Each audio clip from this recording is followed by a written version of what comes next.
SSL going into our second best of 5 of the night. It's going to be RagnaroK versus Patience, a PVZ. We just finished our PVT to start the day. It was stats over Beyond 3-2. If you missed those games, definitely check them out. They were very close. Yeah, it was a pretty sick series, but we're going into our second of the night. And, you know, this one could go either way as well. I feel like Patience definitely improved a lot since Legacy of the Void, but, you know, some of the tournaments he went to overseas and stuff, he just didn't have the best results. I mean, this guy is a powerful player.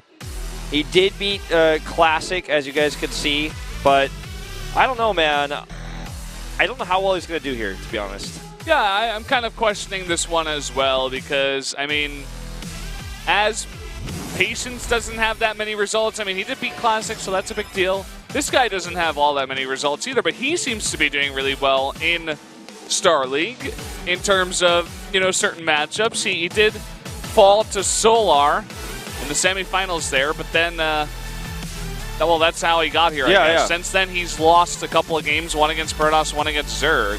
He lost to Trap and Sue in Pro League. He has a 1-6 record versus Protoss, which is pretty abysmal. Especially in a time that all Korean players are saying is that Zergs are dominating the ZVP matchup. But I feel like with how well he's been doing in this tournament, just like Bjana, I feel like these two players, this has kind of been their tournament. No other tournaments they've ever done this well in. I feel like there's a lot invested in this tournament for these two. I want to give the RagnaroK the edge, but it's the slightest. As I like to say with Artosis on my Heroes cast, it's like the 51-49 edge. Like, yeah. It's that slight. Seems to come out pretty often as well in Pro League, you know, those 51-49 or whatever edges. I feel like it's pretty close here. I would actually give the slight edge to Patience. But either way, let's go into a slight interview here. Not a slight interview, a real interview with both these players. 네, 일단 연습 때는 저그전이 승률이 좋아서 자신 있어요. 저그 어윤수 선수를 꺾고 왔어요. 신이범과 어윤수 중에 누가 더 어려우셨나요? 신이범 선수도 잘하는 선수지만 어윤수 선수가 조금 더 잘한다고 생각하고 있어요. 그 이유는? 그냥 제가 연습 때 해본 결과로 좀 느끼기에는 어윤수 선수가 조금 더 잘한다고 느끼고 있어요. 그럼 오늘 경기 예상 스코어? 신이범 선수가 준비를 잘 해왔으면 한 3대2로 제가 이길 것 같고, 준비를 잘 못 해왔으면 제가 3대0으로 이길 것 같아요. 신이범 선수에게 한마디. 희범아, 예선에서 네가 형이랑 만나고 싶다고 했는데 형이 이번에 진짜 만났네. 이번에 형이 이기고 올라갈게. 미안하다.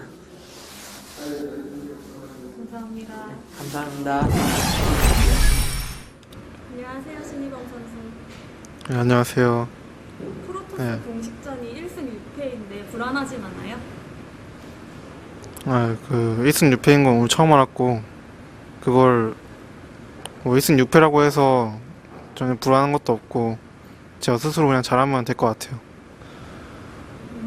연습 때 누가 가장 많이 도와줬어요?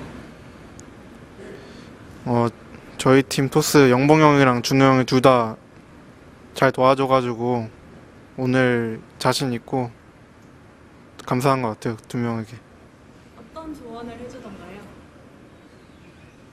그냥 프로토스의 약점이나 다전제 심리전 그런 걸 많이 알려줘가지고 오늘 잘 이용할 수 있을 것 같아요. 오늘의 예상 스코어는? 1세트 이기면은 3대0 갈 것 같아요. 그 이유가 뭔가요? 그냥 기세가 제일 중요한 것 같아서 기세를 먼저 타면은 손쉽게 이길 수 있을 것 같아요. 조지현 선수에게 한마디. 지현이 형이 예전부터 알던 사이였는데 스타리그 뚫기 전에 그냥 장난으로 진짜 만나자고 했었는데 이렇게 만나게 돼서 저는 좋아서 그냥 이기고 올라오고 싶어요. 감사합니다. So there you have it. Very straightforward interviews from both players. Kind of stale. If you ask me, they were just like, oh, you know, I practice well and I practice with my teammates, and if he practiced well, maybe I'll win by 3-2, and if he didn't practice well, I win 3-0, or you know, not the most interesting stuff you guys. Yeah, it was basically like the quietest, most calm interview of all time. Both players think they're going to win with a 3-0 if they. RagnaroK said if he wins the first game, and Patience just says he thinks it'll be easy, and he's like, "Ah, sorry, the qualifiers were talking, saying I didn't want to meet you in this tournament, but now that we do, I have to say, like, I'm just going to beat you. Sorry." But Ruins of Ceres will be our first map here. A very big map to start it off. I feel like Zerg not bad on this map against Protoss for sure. We've seen Zergs really crush Protoss in general so far, especially in Korea on this map. So maybe RagnaroK has a decent start off here, and maybe one can get that first win that he wants. Absolutely. We'll have to see where the spawning locations are as well, because that will absolutely change a lot in this big 4-player map. Yeah, well, let's get into game number 1 right now between Patience and RagnaroK on Runes of Ceres.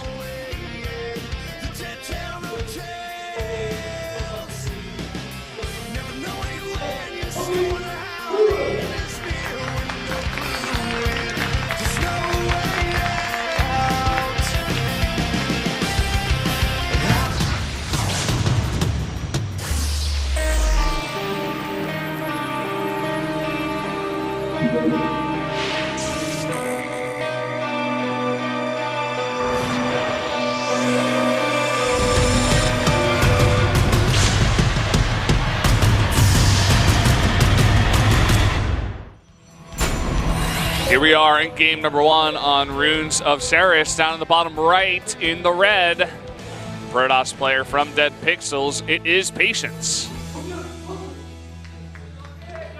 There he is. One of these players, mercenary players I like to call them. And in blue to the top right, the former TSL Zerg is RagnaroK. And he's going for a very fast pool timing here. I think it was 13-12, so going to get that speed out here very fast. The pool is also going to come out fast, and he's going to be happy to know that Patience is very close on this map. Patience also going for Gateway into Nexus, so going for a very fast Nexus here. RagnaroK may be able to find some damage here early on in the game. One of the fans wants to see the Star League champion play against Alpha. So again, just we're seeing more of that discussion about the AI, but he's going to scout this Ling attack right away. The Ling's ignoring the probe, which is smart. And the Overlord is going to check the wall, see how tight it is, see what the potential here is. Now, this is not an all-in, but it can do a ton of damage if the Protoss is not set up correctly. And the Nexus is on the way here, about halfway done. This drone does mean he's going to add a third base, or rather a natural. And the Queen is on the way as well. So looks like he's just going to have Patience cancel this Nexus if possible. That's going to be the plan here. Yeah, just wants to focus on the Nexus. He's getting his own base back at home. He is making more Lings, though, which is interesting. Definitely wants to continue the pressure for now. Pylon trying to get down here near the bottom next to the Nexus, but I don't think there's any way he can hold this now. Well, he's going to pull all the probes. He's going to pull the probes, and Speed is about to finish. I don't think he realizes that, or I mean, he must. He sent a probe into the main base. He's actually going to target down the Nexus here. With Speed done, he can actually kite around. Down goes the Nexus, so no cancel, no money back, and he's actually now going to have to simply try to transition. This pylon is finished, so he's going to make the next Nexus he makes easier. He's lost so much mining time as well, bringing down all of those probes to try to stop that that Nexus from going down here. The pylon did get canceled early, so he wasn't able to put down a photon overcharge either. Yeah, I think he wants to bait an overcharge here right now as well, so that he can make that second Nexus a lot harder to make. 15 Lings on the way. He's kept this hidden, by the way. There's no information here for Patience about this. If he actually gets those Adepts surrounded and killed, this is going to be huge. Okay, can't engage. This does force the overcharge to be used. That's really nice. And I believe there is a block at the top of the wall. Well, there's a probe waiting there. I just checked, waiting to make a pylon just in case. This is still not enough Lings to actually force a cancel on that second Nexus, so he's going to transition back at home, add some extra drones. And I feel like with all the lost mine time and the cancel on the Nexus, or rather the fact that the Nexus was not canceled and was lost and rebuilt, that's 800 mils instead of 400. I want to give the edge to RagnaroK here, but it's not a huge one. I mean, he did also himself invest a ton into the Lings. His expansion was late. He has 1 drone more than the Protoss after this move. Yeah. Does have speed and map control, and as you mentioned, did force out a lot. He's got a decent expand path as well that they're just going to be very far away from the Protoss. So it's going to be interesting. It is kind of far away from his natural, so if there's any Warpers in play, which there probably will be, can definitely get some nice harass done over there if RagnaroK's not paying attention. And for now, we just do see these players getting their techs up here. RagnaroK just trying to get his third base up while we do have a Stargate here for Patience. Yeah, Patience going to walk across the map with 3 Adepts here. The Shade's coming as well. Checks this third base location, but he will need to check the other one because that's actually where RagnaroK has placed that third hatchery. I love this. He's going to check and then Shade in if he gets an opportunity to. Cancels the Shade prematurely.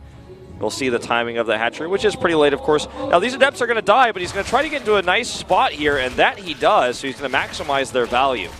Yeah, trades decently here. He may actually be able to shade out. Oh, does shade a couple, but they're very low. Is going to snipe 2 drones, in fact. So getting a pretty decent trade there for those 3 Adepts. Get nice scouting information, 2 drones, not bad. Well, there's a shot of the man himself. Now, Forge is on the way. Extra gateways here. He does have that wall set up at his natural, so he can take a third base fairly soon. We're seeing heavy spores coming out here for RagnaroK. Very much aware of the most common follow-up here in the Phoenix play, as well as, obviously the Oracles are quite powerful here and they're concerning, but the Phoenix follow-up is what you normally see, so he wants to also be ready for that. But we aren't seeing any Phoenixes yet here for Patience. Like I mentioned, he is going for that quick Forge. Nice snipe there on that drone. 4 kills in total on that Oracle. Wow.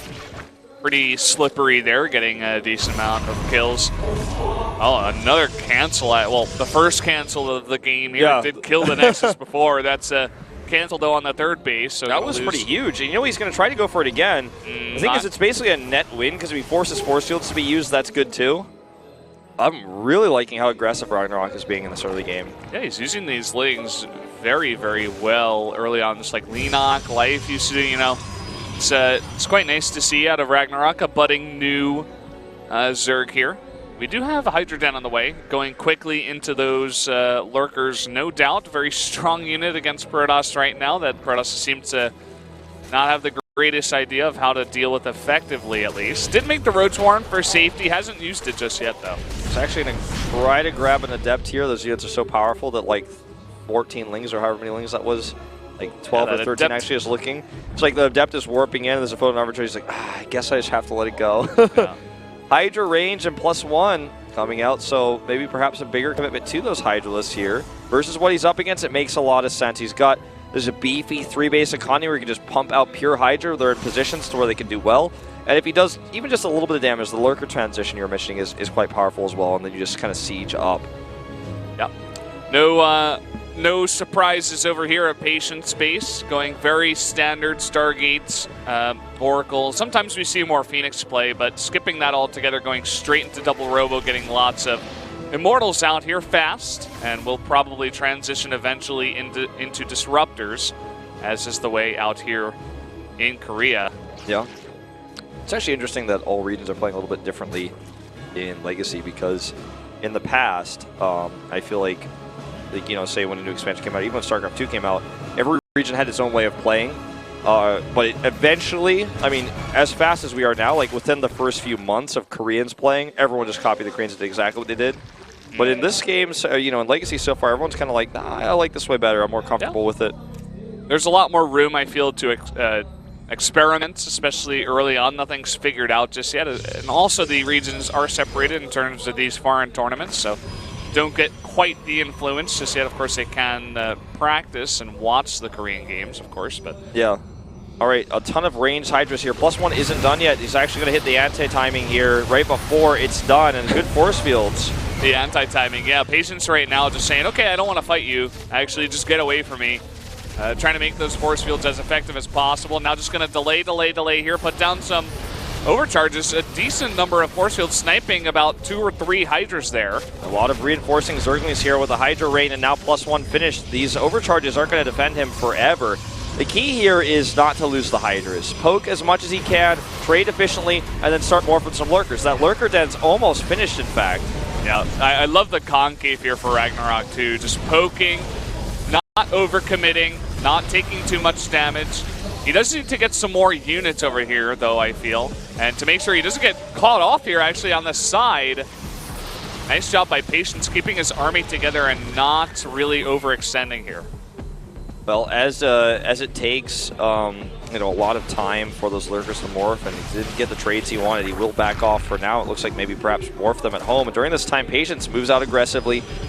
He doesn't have too much information about whether there are Lurkers on the map or not. He has 2 observers, but I don't think this one's right here, and the other one's just a little bit further up, so he doesn't know how many Lurkers are there, if there are any Lurkers there. See that both observers are right here, so he doesn't have information about what the next step is for RagnaroK, so he doesn't want to walk into potentially Lurkers being sieged up. Now moving across aggressively, and not only are there a ton of Hydras here, but those Lurkers are ready this time. Yeah, and he is going to see that with the Observer. I'm not sure if he actually saw the Warp Prism coming in, but doesn't look like it for now. There's going to be 4 Adepts in the back, and this Dark Shrine is nearing completion. Could start off with some Adepts to warp in, but RagnaroK is not responding to this very quickly. He's going to burrow these Lurkers and try to go for the surround, but it's not going to pay off here. No, it's not. Lurkers trying to get into position here at the 3rd base. We could see some DTs warped in with that drop, and it still hasn't been dealt with yet from RagnaroK, so that's a bit of a concern, but this is the bigger problem here.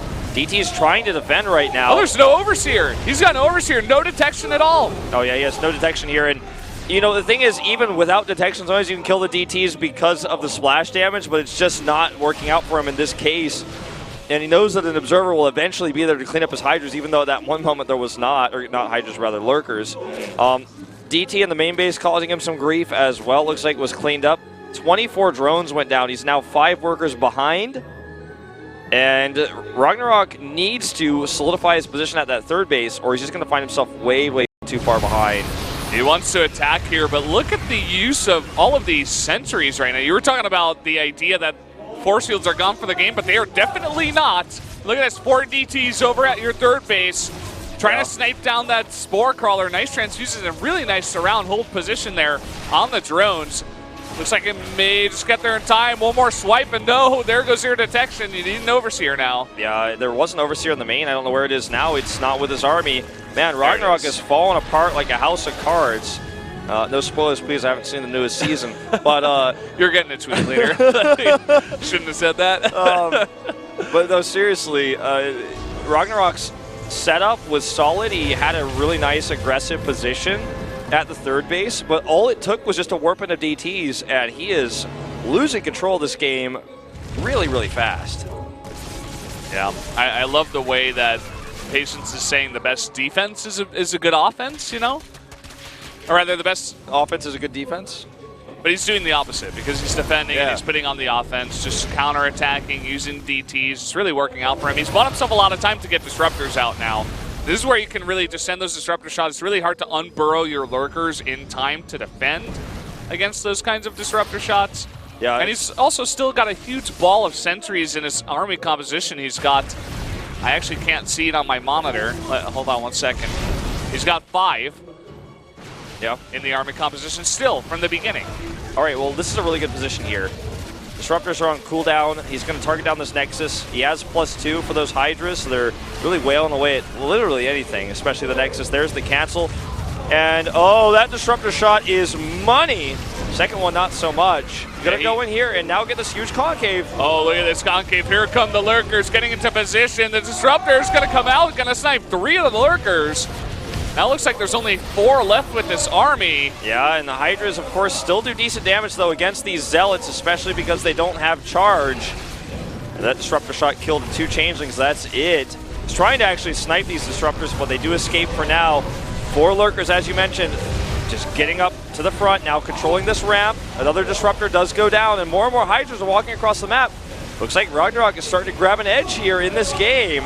He's got some nice tempo. Oh, and the Observer goes down. Oh, but look at that. A bunch of the Lurkers in the bottom left. There's only 1 left over. Does get tagged and sniped. There's only 1 Lurker left on the map. It's actually such a close game right now. Look at the worker count, 62 to 56. Both players trading expensive armies.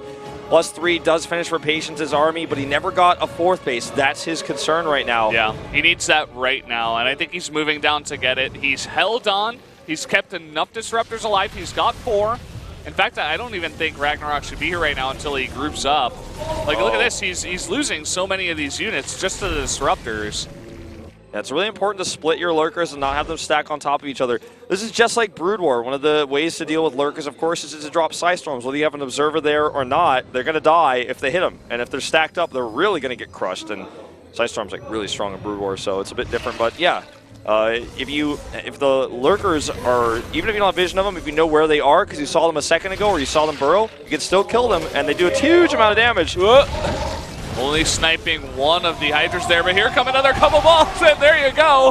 Half your Hydras are gone. This is like my birthday in the beta, man. I was like, whoa, that thing does what? All the Hydras die? That's actually too much damage, I feel, even though he doesn't secure this 4th base yet. That was too cost efficient. There are 6 disruptors on the map. And 2 more, so there's going to be 8 disruptors. I don't care if you had 1,000 Hydras. Look at this. I mean, he's running out of units in the middle of the map. He's lost his tempo. He's lost his pressure. Now we've got a bunch of Blink Stalkers. I mean, look at these upgrades. He's got +3 compared to the +2. He's also got Blink and Charge. No Resonating Glaives yet, but he's not adding too many Adepts into this army. So, I mean, you know, he's got a really strong army. He could definitely put on the pressure. This is a big map. He still hasn't gotten his 4th base. I'm not sure he realizes how ahead he really is, to be honest with you. Oh man, if that lurker actually killed those disruptors, that would be huge. It's not going to happen, but a bit scary there. I love that Patience continues to harass as well, because he's keeping the economy decently low. His economy, though, is low as well. You see his 3rd base is almost mined out, and he still doesn't have a 4th nexus. I think that's why he's being patient. No pun intended on attacking here, because if he's not, the concern is, because he doesn't have that much information, if he loses a 4th base again while he's trying to make it while he's moving out, then he thinks probably, oh god, now how can I make any more units, because he's out of money. The transition into mutas. We do have 12 Blink Stalkers with +3, and those mutas are going to have no upgrades.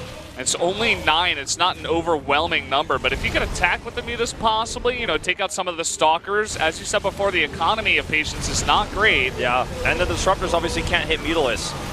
Taking out so many drones right now. This is basically the last gambit that RagnaroK can try to pull off here in this game. If he kills all those Stalkers, he wins the game. That's it. Well, he's going for a base trade here, and I'm not sure if that's going to work. I mean, just looking back at home, the 4th base, it's got a couple of pylons here. There's a Mothership Core in position as well.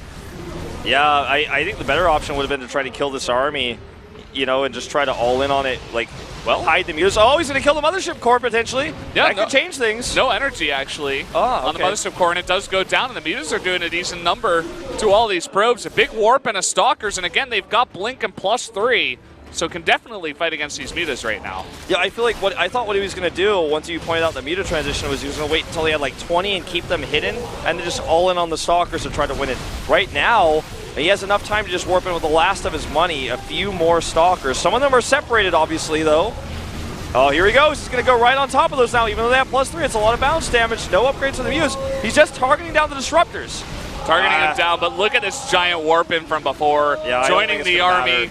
Could blink against these mutas. That's all RagnaroK's got left, and it looks like Patience has held on against the pressure of RagnaroK. GG! GG, indeed. Patience takes game number 1.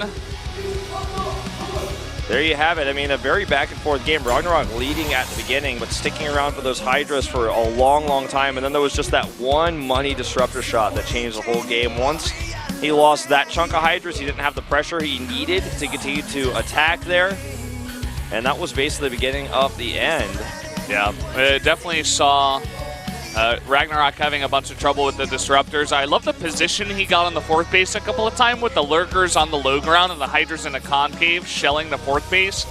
He kept Patience on 3 base and 1 base mining for so long, but it just wasn't enough because, as you mentioned, wasn't taking great trades. Once Patience got enough disruptors, and he waited so long, he bought himself so much time to get those disruptors out as well.